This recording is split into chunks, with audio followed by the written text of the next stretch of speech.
우리 오늘은 고린도전서 1장 18절에서 31절까지 말씀을 교독하겠습니다. 제가 먼저 18절을 읽겠습니다.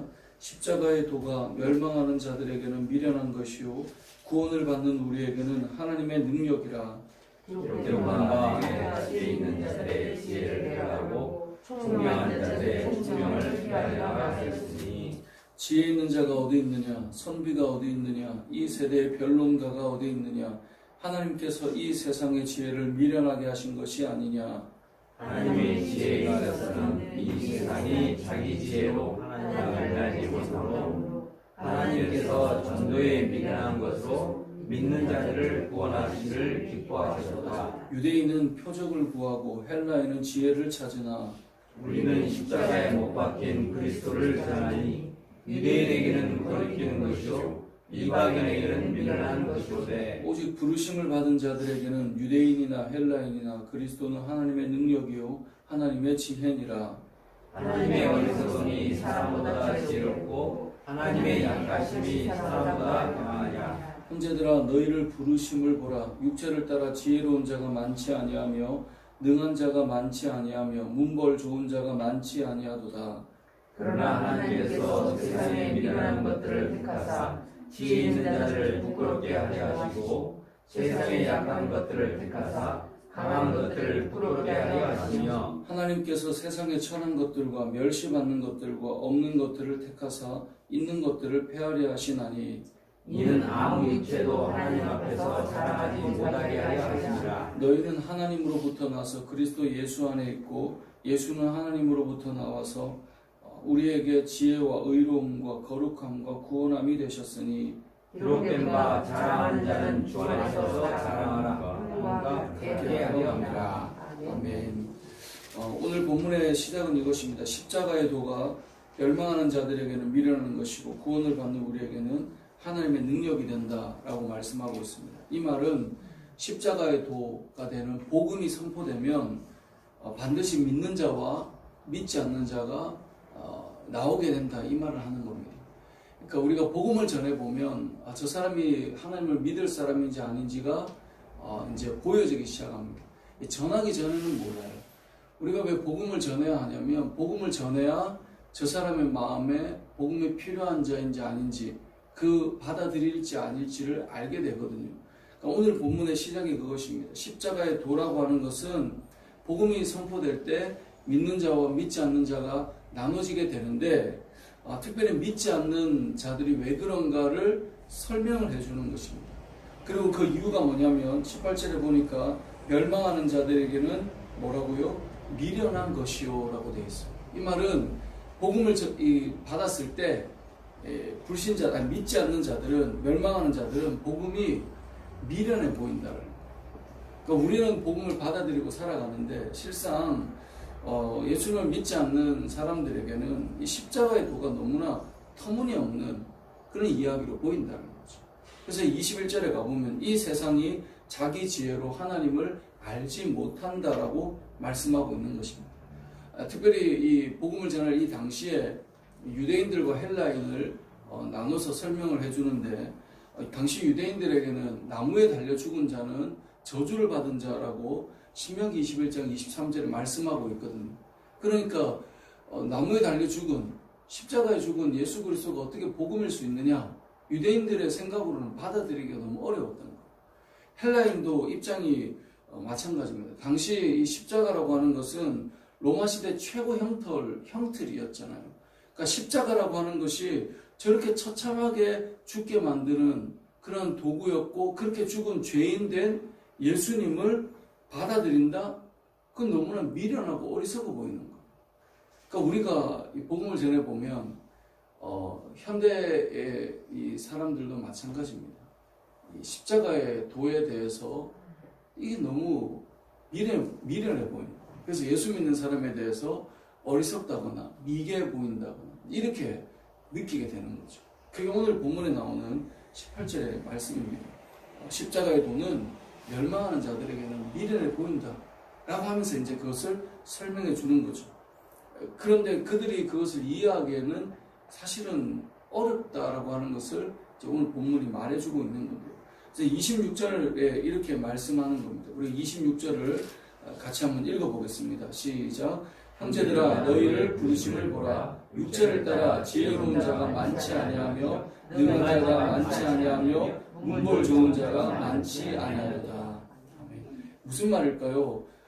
너희의 부르심을 보라는 거예요. 그러니까 육체를 따라서 지혜로운 사람, 뭐 어떤 이 능력이 능한 사람, 아니면 문벌이 좋은 사람이 많지 않다는 거예요. 이게 무슨 말이냐면 자기의 머리로, 자기의 생각으로, 자기의 지혜로 이 십자가를 이해를 하려고 해도 이게 쉬운 게 아닌 거예요. 왜냐하면 너무 좀 터무니없어 보이는 거죠. 현대를 살아가는 그리스도인들 중에도, 아니 교회를 다니는 사람 중에도 믿으려고 해도 잘 안 믿어지는 거예요. 너무 말도 안 되는 것 같은 거죠. 그러니까 십자가의 도라고 하는 이 복음이라고 하는 것을 이렇게 들었을 때 그래도 내가 배운 게 있고 내가 생각이 있는데, 왜 기독교에 대해서 비난하고 비판하는 여러 글들을 보면 되게 예수 믿는 사람들이 상식 바뀌거나 아니면 좀 부족해 보이거나, 아니 요즘에도 그런 걸 믿어? 이렇게 이제 접근하지 않습니까? 사실 그런데 잘 생각해 보면 예수님을 믿는 사람들이 그러면 어떤 이 뭐 세상의 학문이나 뭐 이런 것들이 다 바닥에 있느냐? 다 그런 건 아니라는 거예요. 보면 출중하고 대단한데도 믿는 사람들이 사실 많이 있죠. 그런데 오늘 이제 본문의 내용은 뭘 말하고 싶은 거냐면 이 26절의 내용을 통해서 결국은 우리의 지혜나 우리의 생각으로 판단해서 그걸 받아들이는 것은 미련해 보이기 때문에 나름 똑똑하다 생각하는 사람들, 나 정도 되면 이런 사람들이 이 복음을 받아들이는 게 사실 쉽지 않다는 거예요. 그래서 오늘 이제 이 본문에서 그런 사람이 많지 않기 때문에 구원의 길에 대해서, 복음에 대해서 세상이 볼 때 미련해 보이는 그 모습들이 복음인데 왜 하나님께서 그러면 그렇게 하셨는가? 그것이 이제 오늘 본문에 나오는 29절에 나오는데요. 너희의 머리로, 너희의 생각으로 이것이 풀어낼 수 없는, 그렇게 보이는 이유가 뭐냐면 결국 29절이에요. 29절을 같이 읽어보겠습니다. 시작. 이는 아무 육체도 하나님 앞에서 자랑하지 못하게 하려 하심이라. 아멘. 결국은 이 복음이라고 하는 것이 한 무리는 미련하다고 말하지만요, 결국은 우리가 우리의 머리, 내 생각으로 이걸 다 풀어서 이해할 수 있는 어떤 뭐 1+1은 2하고 이렇게 풀어지지 않는 것으로 우리가 받아들일 수밖에 없는 그런 복음인 이유가 뭐냐면 29절에 나오는 것처럼 어떤 사람도 하나님 앞에서 자랑할 사람이 없도록 하기 위해서 이렇다는 것입니다. 결국은 이런 거죠. 내가 공부를 하고 박사학위를 받고 세상에서 한 똑똑이를 하니까 그 정도 해야 이거 이해할 수 있지, 아무나 이거 못해 라고 한다면 이 복음은 모든 사람에게 복음으로 작용하지 않을 것입니다.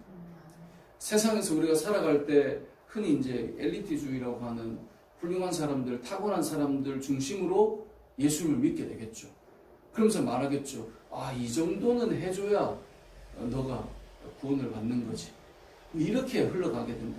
그런데 그렇지 않기 때문에 오히려 똑똑한 사람들, 배운 사람들 입장에는 이게 너무 황당한 거예요. 뭔가 좀 애도 쓰고 노력도 하고 나처럼 뭔가 풀어낼 수 있는 지적 능력이 있고 이래야 이제 받아들일 만한데, 아니 공부 하나도 안 한 너도, 흔히 학벌도 없는 너도 받아들이고 믿을 수 있고 나도 믿을 수 있고 너무 좀 그런 거 아니야? 이렇게 된다는 거죠. 오늘 이 내용이 왜 이제 등장하냐면 어제 내용과 연결이 되는 건데요. 어제 내용이 무엇이었습니까? 교회가 분쟁되고 나눠졌어요. 근데 그 나눠질 때 항상 중심되는 인물들이 있었죠. 그래서 뭐 바울파냐, 아볼로파냐, 베드로파냐, 야 나는 이도저도 아니야, 그냥 예수파야, 뭐 이렇게 나눠졌단 말이죠. 근데 그렇게 나눠지게 될 만한 어떤 사람들이 등장해서 파벌이 생기는데 오늘 본문이 말하는 게 뭡니까? 복음이 뭐냐? 자랑할 사람이 어딨냐 이거예요. 우리는 자랑할 것은 주 안에서 예수 그리스도밖에 없고, 복음이 하나님 앞에서 누구도 자랑하지 못하게, 29절에 아무 육체도 하나님 앞에서 자랑하지 못하게 하려고 했던 게 복음의 그 역할이었는데 어떻게 그렇게 나눌 수 있느냐? 잘 봐. 십자가의 도는 이런 거였어. 이걸 설명하는 겁니다. 그러니까 오늘 본문에서 저와 여러분이 기억해야 될 것은 어제 내용과 연결이에요. 그러니까 우리가 신앙생활은 항상 결국 복음으로 돌아가야 되는 것인데, 복음으로 돌아가 보면 저 사람의 출중함 때문에 저 사람이 예수를 믿고, 저 사람의 어떤 탁월함 때문에 저 사람이 어떤 리더십이 발휘되고, 우리 교회 안에서도 세상에서 저 정도 리더십 되는 사람이 교회에서 장로도 되고 어떤 권사도 되고 그렇게 돼야 돼. 그건 아니라는 거예요. 세상의 어떤 것들이 자꾸 교회에 들어오면 결국은 교회가 그걸 다른 말로 하면 세속화예요. 세상과 다를 게 없는 거예요. 안 믿는 사람들이 교회를 와봤더니 교회도 결국은 잘난 사람들이 목소리 내고 나처럼 뭐 없는 사람은 조용히 해야 되는 그럼 똑같네 라는 곳으로 흘러가는 것. 그게 세속화거든요. 근데 오늘 본문은 복음은 그게 아니었잖아요. 예수님을 믿게 되는 그 사건에서 내가 가진 학벌이나 내가 가진 지위나 내가 가진 명예나 내가 가진 어떤 소유나 이런 것들이 하나도 작용한 게 없잖아요. 그래서 세상이 미련하다고 하는 것이었는데도 내가 내 그것을 가지고 접근된 것이 아니라 정말 주의 은혜로 받아들여졌던 거잖아요. 그래서 자랑할 게 뭐가 있느냐? 없다. 어떤 육체도 어떤 사람도 하나님 앞에서 자랑하지 못하게 하려고 복음이 이렇게 역사했는데 그것을 잊지 말아야 된다. 그래서 결론이 31절이에요. 기록된 바 함께 읽겠습니다. 기록된 바 자랑하는 자는 주 안에서 자랑하라 함과 같게 하려. 아멘. 교회에서는 예수님 때문에 내가 이만큼 높아졌어. 이건 결국 자기 자랑이에요. 그래서 제가 간증에 대해서 늘 이야기하는 것이 그런 것인데요. 교회 간증을 잘 보면 하나님을 높이는 것 같지만 높아진 자신을 자랑할 때가 의외로 많아요. 그럼 간증을 듣는 사람들이 어떤 희망을 가질까요? 예수님밖에 없어 라고 하는 마음과 함께 나도 저렇게 될 수 있겠지? 이 마음이 자꾸 생깁니다.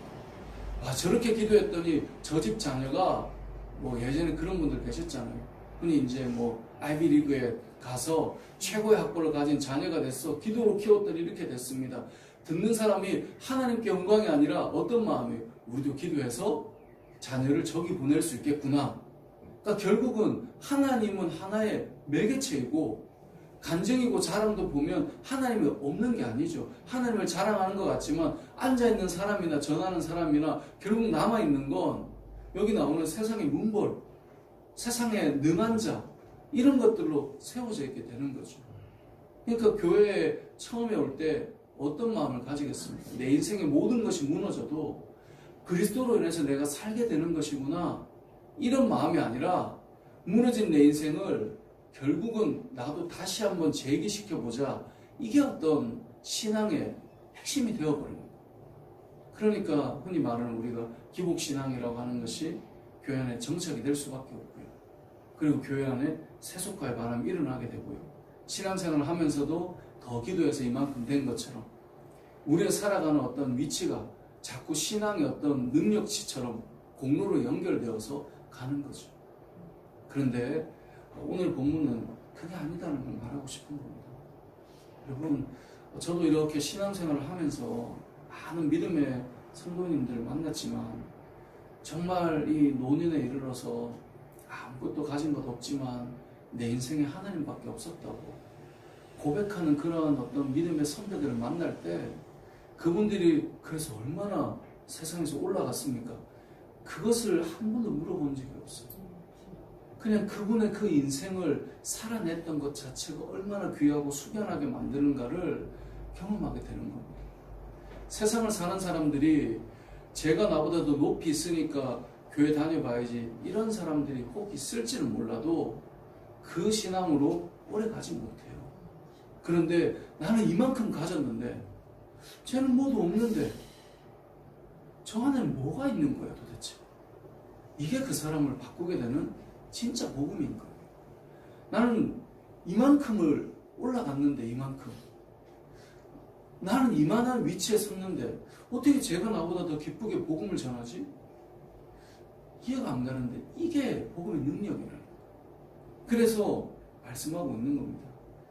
세상에서 미련해 보이는 것 같아 보이는 그 복음이 우리 안에 역사함으로 일어나는 것이고요. 우리는 나를 자랑할 게 없는 거예요.